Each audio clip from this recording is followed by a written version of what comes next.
people shouldn't teach. Okay. People who can't physically have a child shouldn't teach. Okay, we know that's... Okay, all right. When we What talk about it being sinful? That's sinful. Read the Gospels. You know, everybody thumps the Bible. Read the Gospels. The teachings of Christ, the life of Christ, the books of the Gospel. And it's never mentioned once.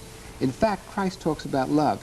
It's very interesting. They carry this Bible in one hand and hatred in the other hand and said it's sinful.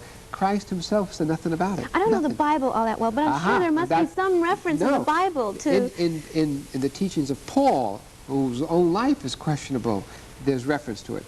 But the Gospels, which is Christianity, you know, Jesus, his life and his teaching, it is never, ever even hinted at, suggested, or even in any kind of context can you find anything like that. Just the opposite. Okay. Christ says, love thy neighbor. Okay. Do unto the neighbor as you'd want the neighbor to do unto you. Okay. And so these people who thump the Bible have never really read the Bible, the Gospels. Well, I'm not a Bible thumper, but... To the Bible thumpers, to those who are out there, reread the Gospels and live the life of the Gospels, and you would do what Christ says is to accept everyone. It's so ironic that these people carry the Bible in one hand and anti-Christ attitudes in the other. Okay, Harvey, we have to take a break. We'll be back in just a moment. Welcome back. We're discussing Proposition 6 this morning with Supervisor from San Francisco, Harvey Milk. And Harvey, just before the break, you asked our viewers to go get the Bible. I'm not sure how many of those did that. But really, you know, what I think we're dealing with here is a right-wing conservative backlash or a movement. And the polls show that the Briggs Initiative, the anti-gay initiative, is winning in the polls by a 63% margin. Do you think that speaks of Northern California or Southern California, which is more conservative? There are all kinds of polls, and the final poll will be on November 7th. And sure. If we can shatter the myths enough, I think the polls are going to change. But you brought up something very interesting, and I think you have been victimized, like so many of us, about this right-wing movement. I think that there is no right-wing movement. That there is not? There is not. Let me explain. I think that the right wing has talked about it and packaged it and put it on the shelf like a box of cereal, and people are buying it. And the legislators are buying it, and so the legislators are acting that way, and the liberal, progressive people even are buying it and starting to act that way. But let's look at the facts. We've seen 4 states, cities throw out gay rights bills. So now 38 cities have them. 5 years ago, none. We talk about ERA being stopped in this cold and have to have an extension. 7 years ago, not one state had ratified ERA. 60% of the nation has. We talk about marijuana. The state of Mississippi. Mississippi has almost decriminalized marijuana. We talk and it may be coming here in California. Right. Abu Younger himself says he'd sign the bill. Right. We talk about the Convention of Conventions in Houston last year, the Women's Convention, which was the most exciting thing, and we came out of there. And finally, I guess if you want to sum it up, and this is going to come out a little wrong, but Richard Nixon is in exile and Harvey Milk is in City Hall. But what I'm saying is the right movement has talked about it so much that people are buying it. When in essence, what has happened is that we've gone, the progressive liberal movement of this nation, of the human rights movement, has gone 6 steps forward and 1 step backwards. But this is so much different from all the other, the Dade County Initiative, which was a repeal of a... This is actually denying people's rights. This is actually... the first time in this nation we've gone after a group who already had rights. And it comes right after Proposition 13.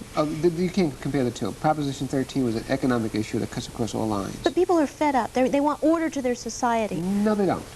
People are not fed up. There are certain people who are bigots, who are racists, who are fed up.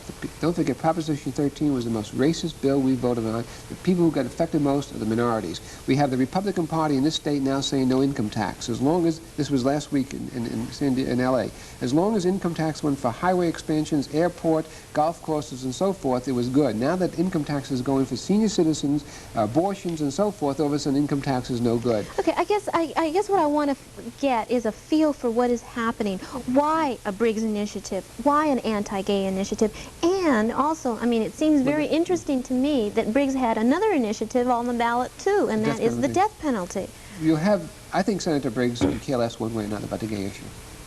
Senator Briggs is, because of his demagoguery, and because none of his arguments hold up under any kind of scrutiny, I think he's using this to get name identification to run for U.S. Senate like Richard Nixon did. I'm going to sweep the communists from out under this table.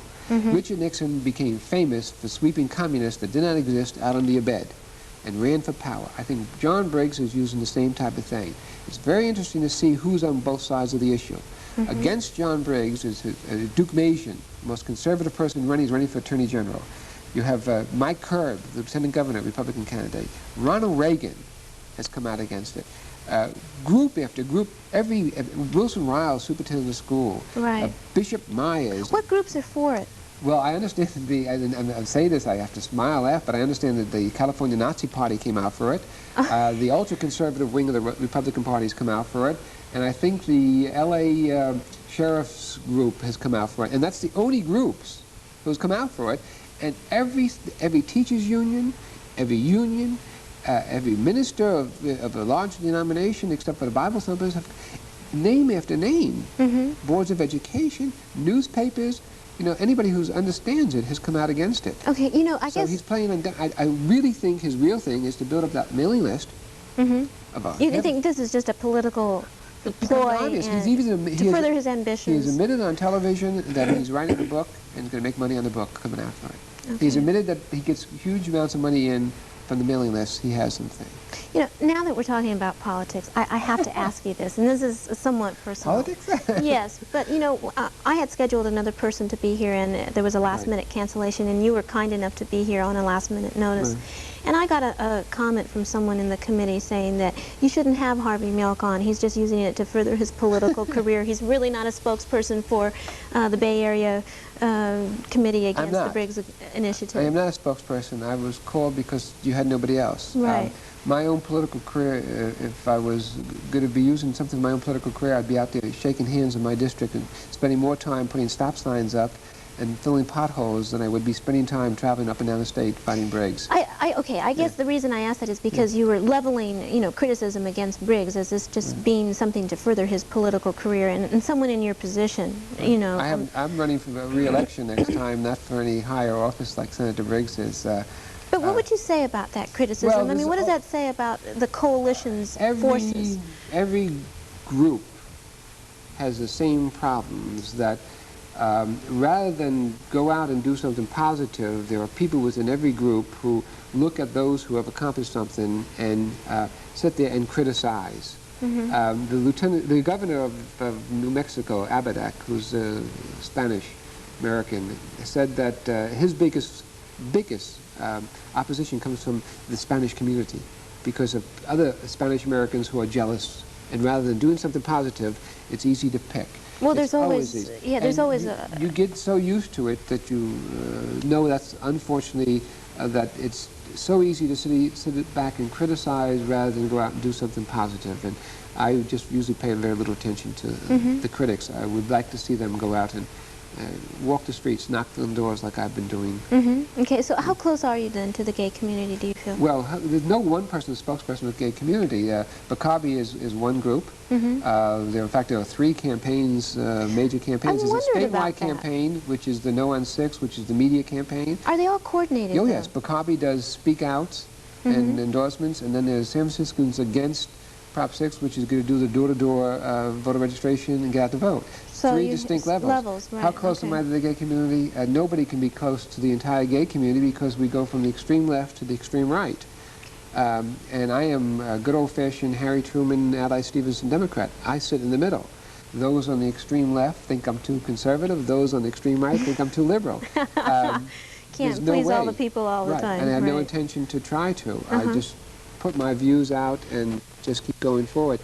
I think that if more people got involved on every level, both sides, all sides, this nation would be a lot better off. Okay, great. I want to thank you for being on the show this morning. I really enjoyed it. And I hope you learned some things as a result of our discussion. If you want to help the Bay Area Coalition Against the Briggs Initiative, the phone number again is 834-4212. That's 834-4212. They do need people to leaflet and just talk to everybody about the proposition and its if it's implemented. Oh, goodness gracious. Okay. Thanks for being with us today on News Talk, and to be with us again tomorrow.